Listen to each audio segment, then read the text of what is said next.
रसूल का खत इफसस अफिसियों की कलीसिया के नाम। कितना बाब जी? 5 बाब और आयत नंबर। बस गौर से देखो कि किस तरह चलते हो, नादानों की तरह नहीं बल्कि दनाओं की मानित चलो, और वक्त को गनीमत जानो क्योंकि दिन बुरे हैं। कलाम पाक के पढ़े और सुने जाने से हम सब पर बरकत आ जाए। आमीन। तशरीफ रखिए जी।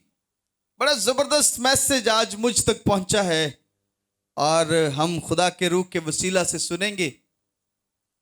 और कलाम है खुदा की क्या मर्जी है। हम अक्सर कहते हैं कि पता नहीं मेरे बारे खुदा दी की मर्जी है, खुदा क्या चाहता है मुझसे, मैं क्या करूं, खुदा पता नहीं मेरे बारे में क्या सोचता है, उसका क्या प्लान है मेरी जिंदगी में।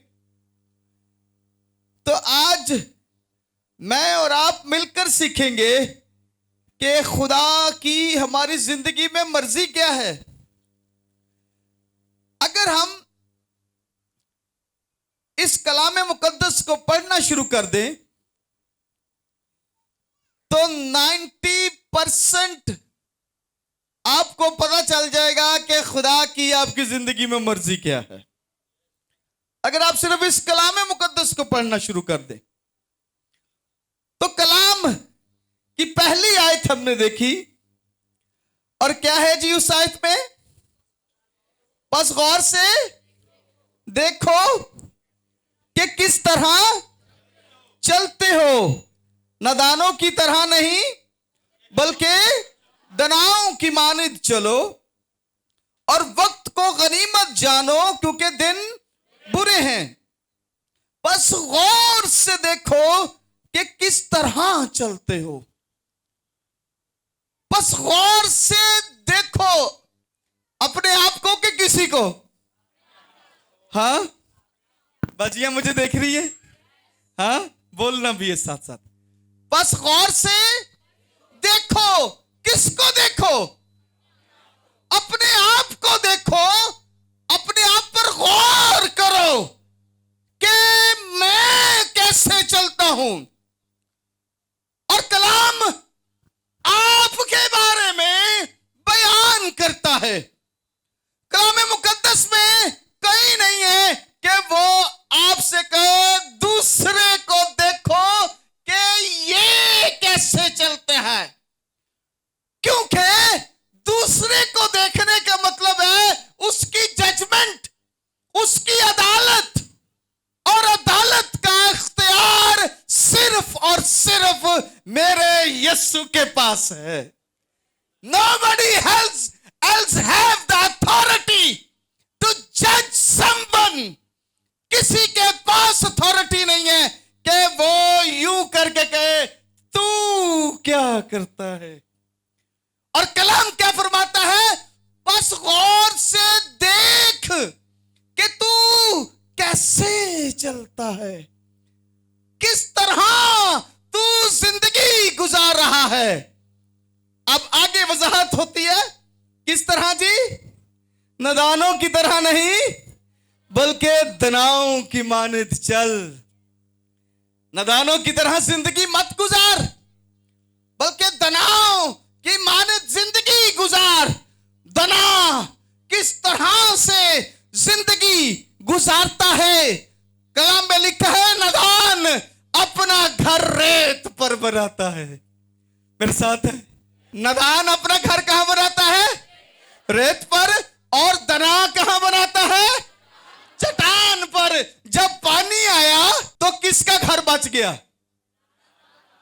हाँ दना का घर बच गया। क्यों? क्योंकि वो चट्टान पर था। पहली बात वो ऊंचा था, दूसरी बात उसकी बुनियादें मजबूती पर थी।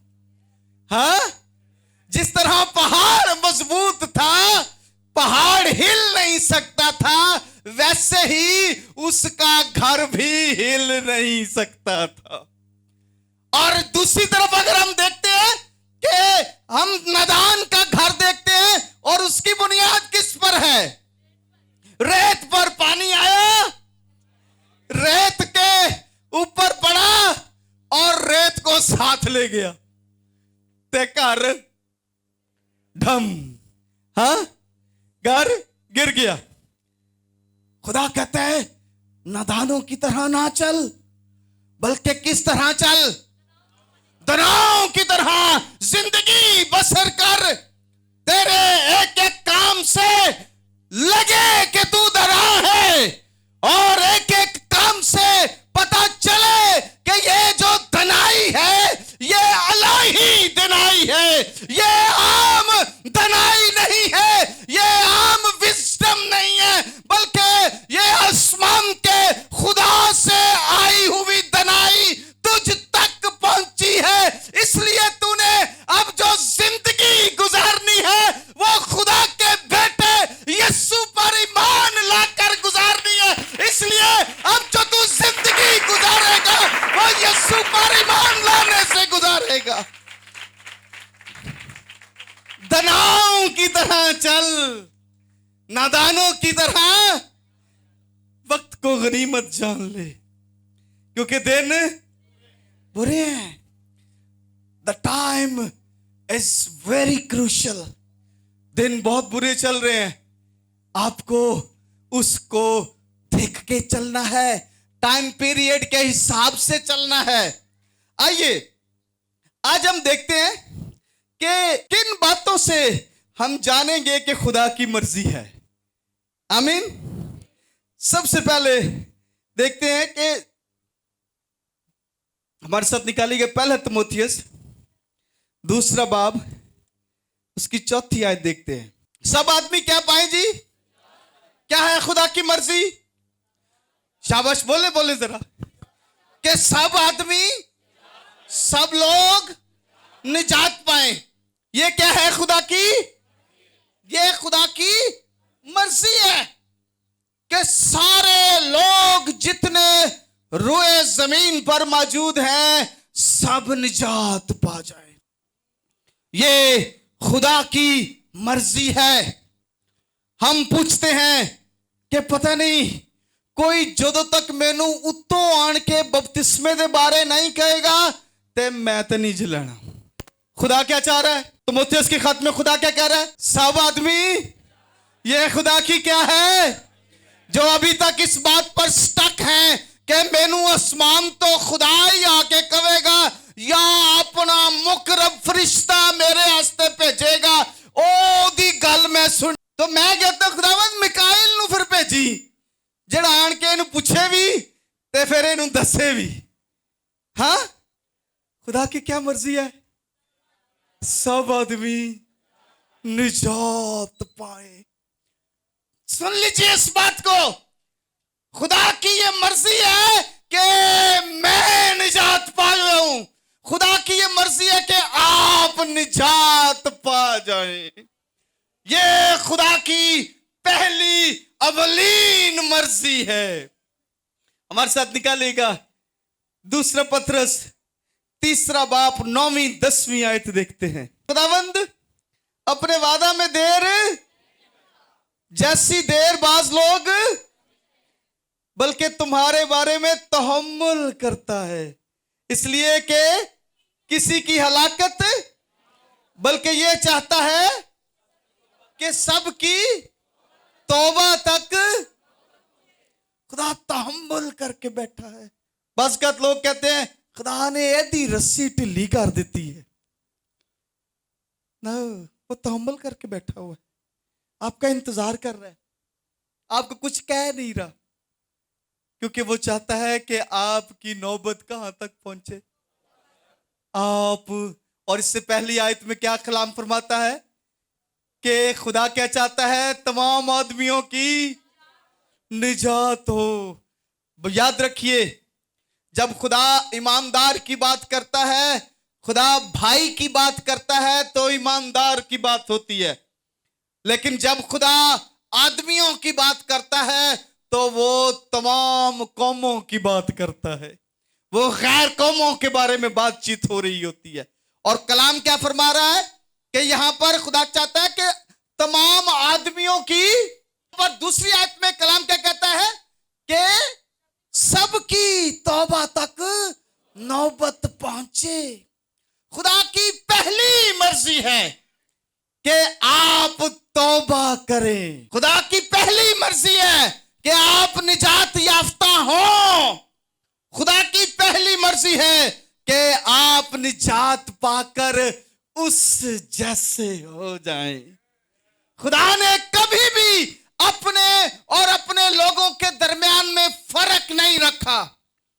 खुदा ने अपने बेटे को भेजा और जमीन पर जितनों ने उसे कबूल किया उन सब को भी वो कुछ अनायत किया जो उसके पास था। आमीन। और यीशु मसीह क्या कहते हैं, तुम मुझसे भी बड़े बड़े काम करोगे। कहते हैं मैंने जो किए हैं वंडरफुल, लेकिन तुम मुझसे भी बड़े करोगे। खुदा ने कोई भी शय अपने बच्चों से परे नहीं रखी कि सब आदमी निजात पाले। हाँ, हम खुदा की मर्जी पर बातचीत कर रहे हैं। दूसरी देखते हैं, इफिसियों 5 बाब उसकी 18वीं आयत देखते हैं। शाबाश, निकाले। आमीन। क्या बात है। शराब में मतवाले ना बनो। उससे क्या होती है? बदचलनी पैदा होती है, बदचलनी होती है। अब क्या कहा साथ ही, बल्कि रूह से मामूर होते चले जाओ। अब खुदा 2 हुक्म फरमा दिए। खुदा की क्या मर्जी है? पहली बात, शराब में मतवाले ना बनो। शराब पी के टोन, हाँ, कदे इत्थे डिगदे फिरदे ते कदी उत्थे डिगदे फिरदे। हैं, मैं वेखना हुन्ना शराब पी के रात बहुत वादे हुंदे ने। इंज शराब पीती हो, 3 मोटरसाइकिल लैके देनी है जी सर। हाँ, तू की लेना है? जिवें प्रेसिडेंट उस दिन यही है, सवेरे लथी है तो सवेरे कहंदा अब्बा तुसी मोटरसाइकिल कह रहे सो। केड़ी मोटरसाइकिल? ओ मेरे को आप मोटरसाइकिल कोई नहीं। अब कलाम क्या कह रहा है? कलाम कह रहा है शराब पीने वाला उसमें मतवाला ना हो तू, क्योंकि इससे क्या होगी? इससे बदचलनी पैदा होगी। तू गलत रास्ते पर निकल जाएगा, तू गुनाह के रास्ते पर चला जाएगा। ये तूने नहीं करना। अब करना क्या है? जी शाबाश, बल्कि रूह से मामूर होते जाओ। अब क्या कहेंगे उसको? Fill with the holy spirit every day. हाँ, fill with the holy spirit every day. हर रोज खुदा के रूह से भरते चले जाओ। यानी हमें हर रोज खुदा के रूह से भरने की जरूरत है। एवरी डे, हर रोज भरने की जरूरत है। हर रोज बैटरी चार्ज करने की जरूरत है। जब, हाँ जी, ये क्या है? ये क्या है? मोबाइल है। अगर इसको चार्ज ना करें तो क्या ख्याल है जी? क्यों बाजियो? हाँ जी सर, बंद हो जाएगा।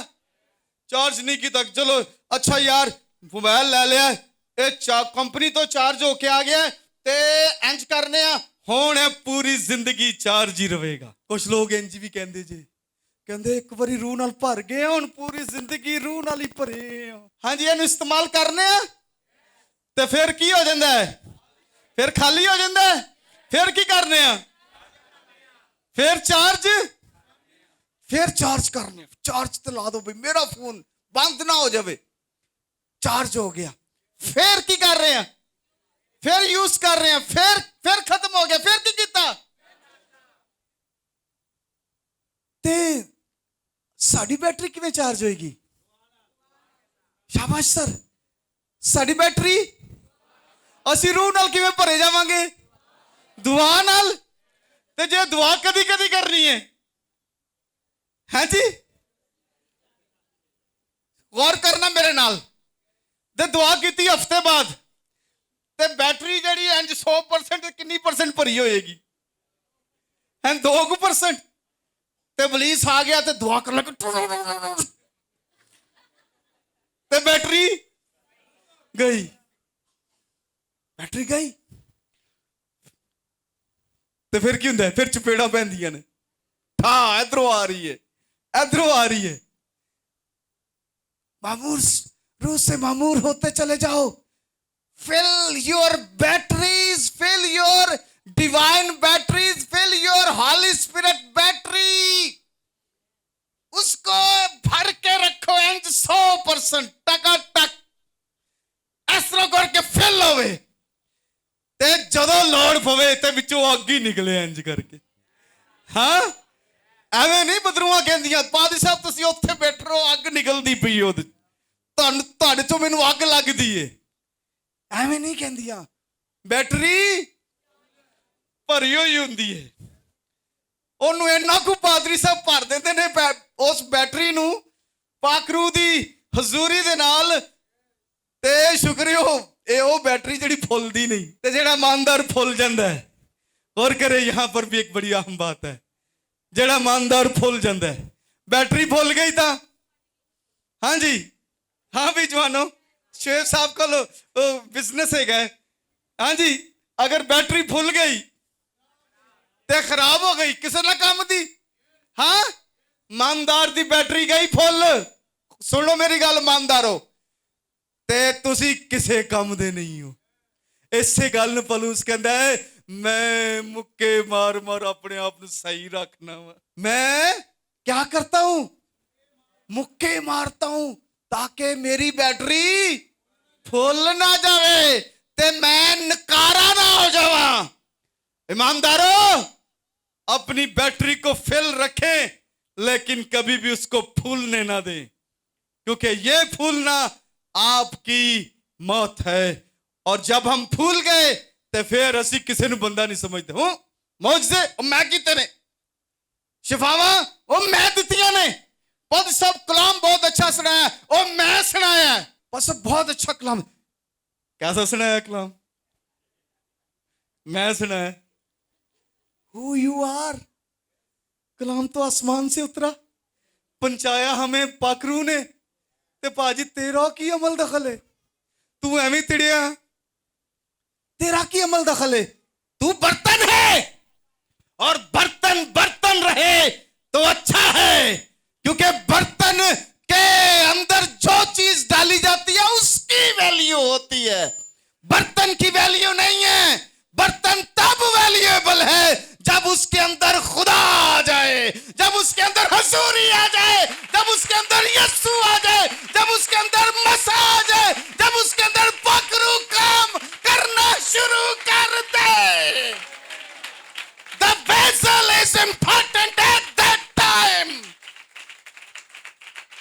ते जेड़ा बर्तन काम दा नहीं रहिंदा ओनू वाशरूम च भी रख देंदे ने।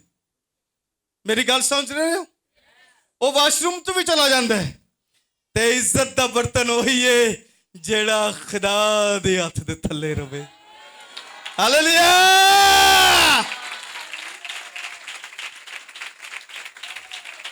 और कलाम कह रहा है रूह से मामूर होते चले जाओ, fill with the Holy Spirit every day। हर रोज पाक रूह से भरते चले जाओ। क्या कहा इस बात में? दूसरी बात, खुदा की क्या मर्जी है कि शराब में मुतवाले ना बनो, बल्कि क्या करना है? रूह से भरते चले जाना है। आइए तीसरी मर्जी देखते, पहला थस्सलुनीकियों चौथा बाप उसकी तीसरी आयत देखते हैं। चनाचे खुदा की मर्जी यह है कि तुम क्या बनो? पाक बनो, यानी हरामकारी से बचे रहो। खुदा की मर्जी क्या है? पाक बनो। जैसा तुम्हारा आसमानी बाप पाक है, वैसे ही तुम क्या बन जाओ, पाक बन जाओ। और पाक आपने एवरी डे बनना है। हाँ, every day you need to concentrate कि आपको इस काम पर लगाया गया है कि आपने पाक बनना है, आपने काम करना है। क्या लिखा था पहली आयत में? इससे जो सबसे पहली बस गौर से देखो, अपने ऊपर काम कर, अपनी जिंदगी पर काम कर और क्या बन, पाक बन। हाँ, क्या बने जी? पाक बनो, यानी हरामकारी से बचे, यानी जनाकारियों से बचे रहो, यानी जिस्मानी रिलेशनशिप जो कि किसी और के साथ हो, मर्द के औरत के साथ, औरत के मर्द के साथ, किसी और के साथ हो, वो जनाकारी, ये फिजिकली है। और यीशु मसीह इससे भी आगे बढ़कर बात करता है कि अगर तुमने किसी के बारे में गलत सोच भी लिया तो तुमने जनाकारी कर दी। अब जनाकारी क्या करती है? आपके इस जिस्म में, इस बदन में एक बड़ा छेद डाल देती है। हाँ, मेरे साथ रहिए, बड़ी अहम बात बताने जा रहा हूं। छेद समझते हैं क्या होता है? सुराख। मिसाल के तौर पर ये एक बड़ा कूलर है, हाँ, यहां से नीचे तक, और यहां पर क्या हो गया? बड़ा सुराख हो गया। आपके अंदर खुदा की हजूरी और मसा है, आमीन। अब क्या हुआ? यहां से आप ऊपर से डाल रहे हैं और यहां से निकल रहा है। कितनी देर लगेगी आपको खाली होने में? हाँ, यू विल बी एम्प्टी, आप खाली हो जाएंगे। जब आप खाली हो गए तो इब्लीस कुछ भी कर सकता है। हाँ, इब्लीस आपको मार सकता है, आपकी काम खराब कर सकता है, आपको गलत बातों की तरफ ले जाएगा। क्यों? क्योंकि हजूरी आपके अंदर से जाती रही। दिस इज नॉट रॉन्ग, ये गलत नहीं है। हाँ, हम इसे जैसा चाहें वैसा इस्तेमाल कर सकते हैं। हम इससे अच्छा भी इस्तेमाल कर सकते हैं और इसे बुरा भी इस्तेमाल कर सकते हैं। हम खुदा की हजूरी भी यहां से ले सकते हैं और इब्लीस की लानतें भी यहां से ले सकते हैं।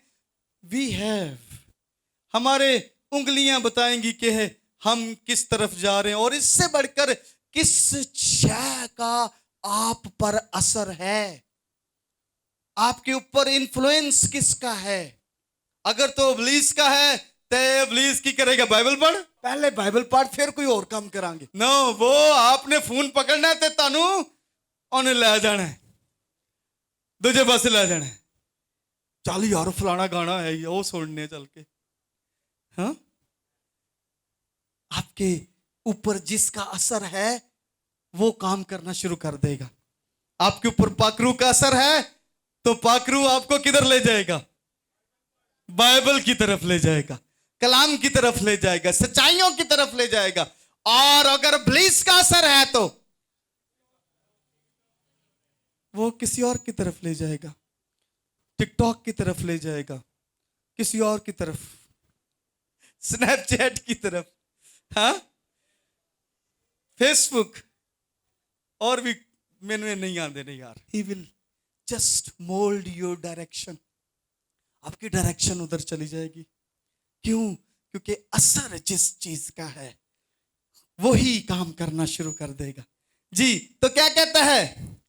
चनाचे खुदा की मर्जी ये है कि तुम पाक बनो और हरामकारी ना करो, क्योंकि हरामकारी आपको पाक बनने नहीं देगी।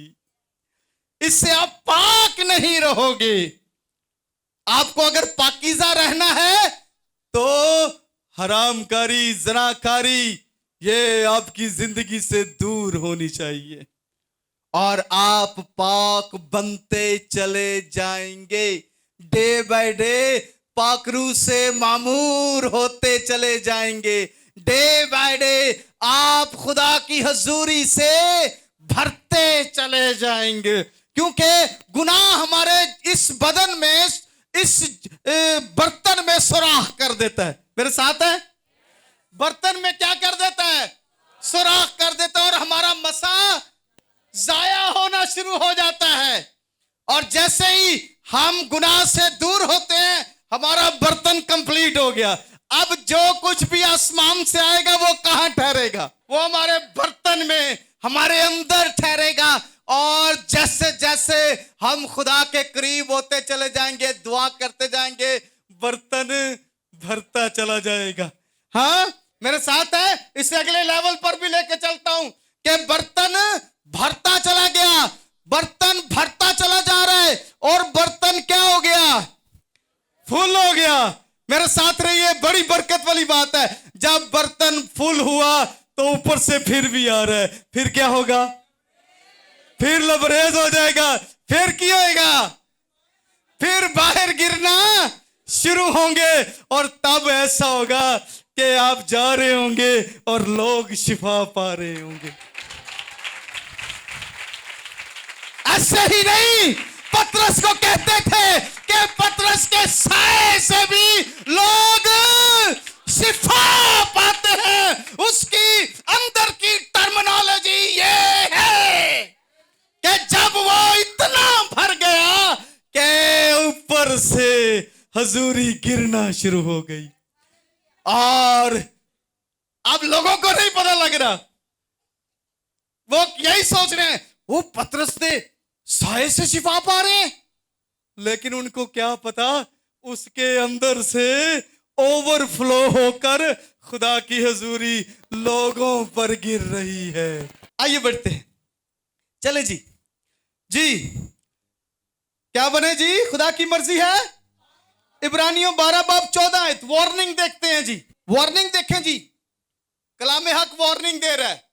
क्या वार्निंग दी है जी? सबके साथ मेल मिलाप रखें और उस पाकीज़गी के तालिब रहो जिसके बगैर कोई खुदावंद को, कहता सबसे मिले। जिससे भी आपका रिलेशनशिप है, कौम है, गैर कौम है, सबसे मुलाकात, मेल मिलाप रखें, लेकिन जहां भी जाए पाकीज़गी के तालिब रहें। जहां भी जाए किसके तालिब रहें? हौली रहें, पाकीज़ा रहें, पाक रहें। पाकीज़गी की तरफ आपकी रग़बत होनी चाहिए।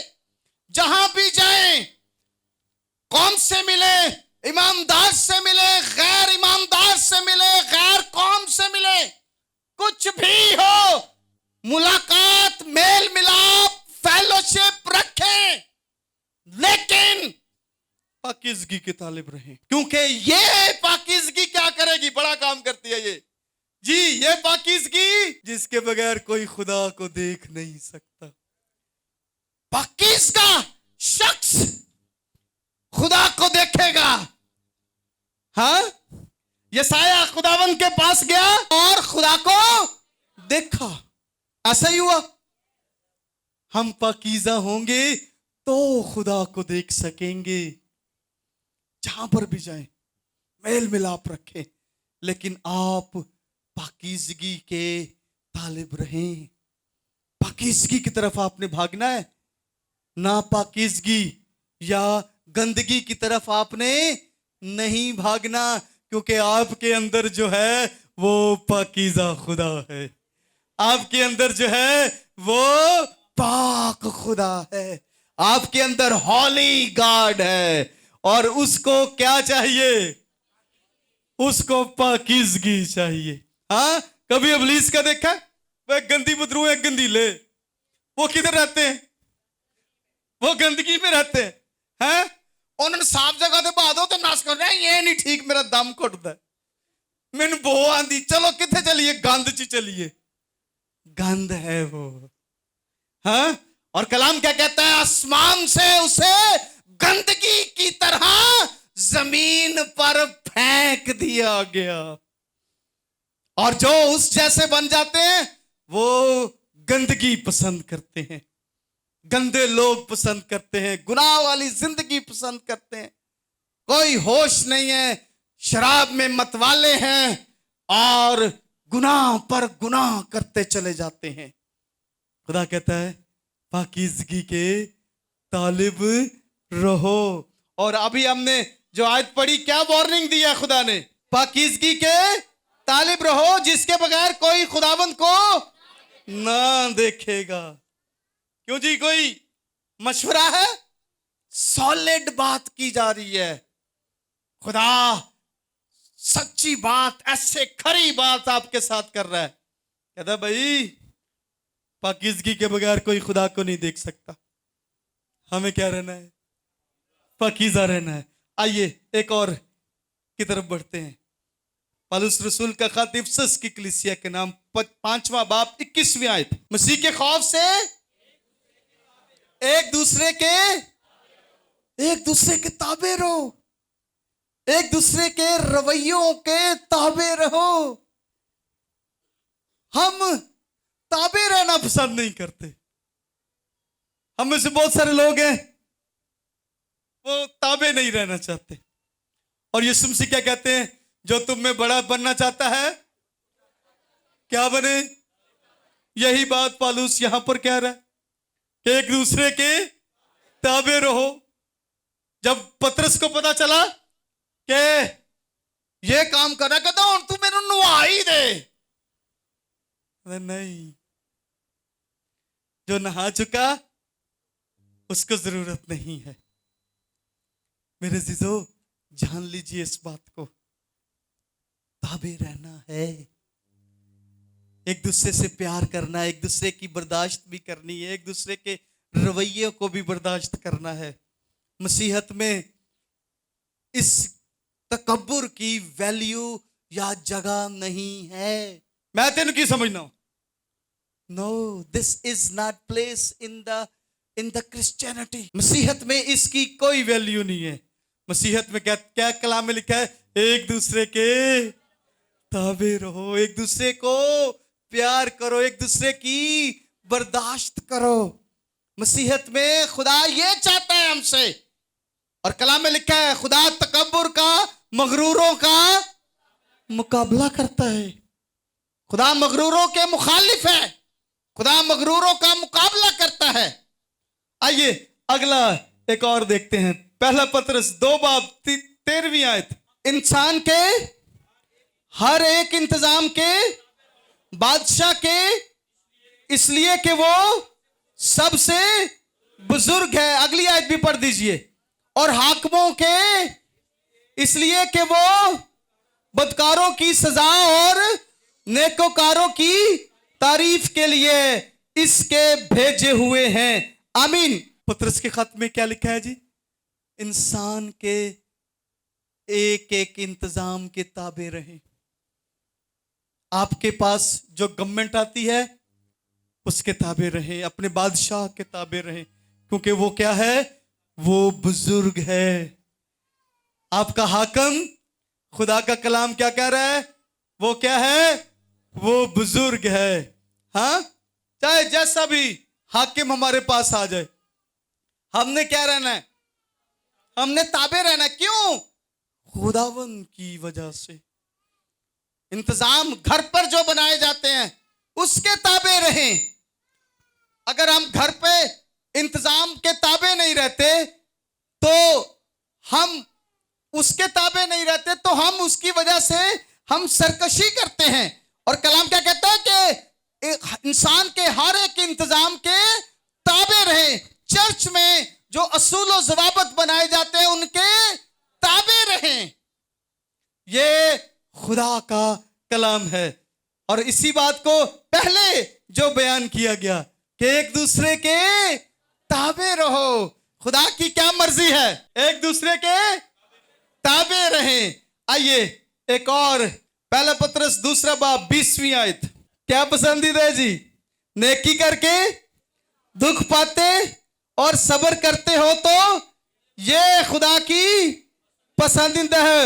और अगर गुनाह करके किसी को कोट खा दिए था, इस मुल्क च सानू इंज दबा दिता, भाई गुनाह तू कीता है, गुनाह करके तू कोट खा दिए तो तेन सजा मिलनी चाहिए।